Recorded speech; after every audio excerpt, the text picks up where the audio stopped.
श्री राम जी ने जब लंका में युद्ध किया, लंका में युद्ध करने के बाद अयोध्या नगरी में लौटे श्री राम जी ने सभी को कहा भी आपकी जो जो भी इच्छा है आओ मांगो, मैं सभी की इच्छा पूर्ण करूं। सभी की इच्छा पूर्ण होगी। जामवंत ने कहा मेरी युद्ध करने की इच्छा है।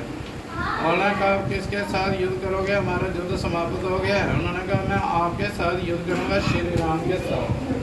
श्री राम जी ने कहा इस युग में नहीं, मैं कृष्ण के अवतार में आऊँगा, आपकी इच्छा मैं पूर्ण करूँगा, भगवान शिव की तपस्या करूँ। जामवंत जो स्थान ढूंढते आ रहे थे जिसको जम्मू तवी कहते हैं, तवी के किनारे के शेर और बकरी दोनों एक साथ इकट्ठे पानी पी रहे थे। जामवंत ने सोचा सभी से पवित्र स्थान मेरे के लिए यही है। जामवंत ने अपनी शक्ति से रास्ता बनाया गुफा के अंदर आने के लिए, जहाँ पर बैठ के तपस्या की। भगवान शंकर प्रकट हैं एक मुखी रुद्राक्ष के रूप में। कहा जामवंत जी और रास्ता बनाओ अमरनाथ के लिए, अमरनाथ मेरे दर्शन करोगे, आपके युद्ध के नहीं इच्छा पूर्ण होगी। जामवंत ने यहाँ से रास्ता खोदना शुरू किया और रास्ता खोदते तक अमरनाथ तक गए। अमरनाथ में दर्शन करके वापस आ गए। एक सत्रजीत का नाम का राजा था द्वारका में। उसने सूर्य भगवान की भक्ति करके मणि प्रकट की, समर्थक मणि। कृष्ण भगवान जी ने कहा जो आपके काम की मणि नहीं है, मणि किसी को दान में दो, तो मेरे को दो, मैं लोगों की सेवा करूँ। उसने कहा भक्ति मैंने की, भक्ति करके मैंने मणि हासिल की, मैं किसी भी राजा से कम नहीं हूँ, ये मणि मैं किसी को नहीं दूंगा।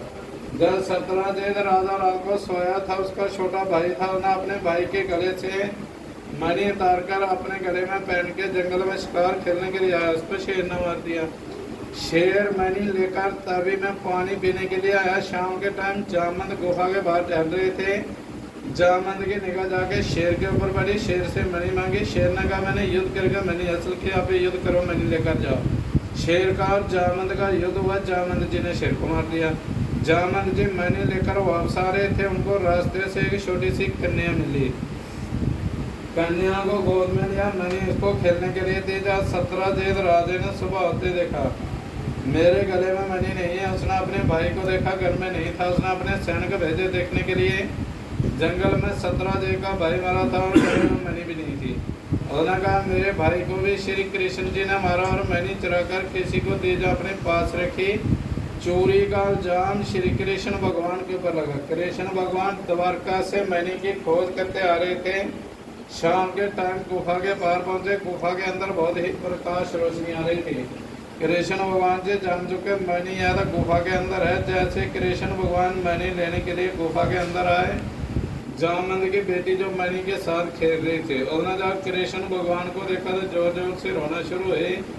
जामवंत अपनी भक्ति में बैठे, उनको अपनी बेटी की रोने की बात सुनाई दी और खड़े होकर कृष्ण भगवान के ऊपर वार किया। दोनों का युद्ध होते तक 27 दिन तक युद्ध हुआ, जामवंत का और श्री कृष्ण भगवान का।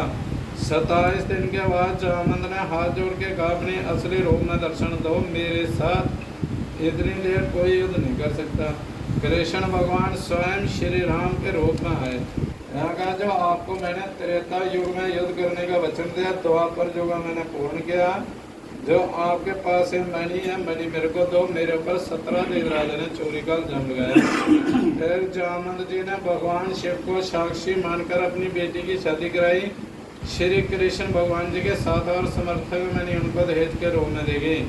कृष्ण भगवान द्वारका के मणि जाके सत्रजीत को दी। सत्रजीत की बेटी सत्यभामा उनके साथ भी शादी की। जामवंत गुफा से अमर हो गए, किसी को न दिखाई दिए।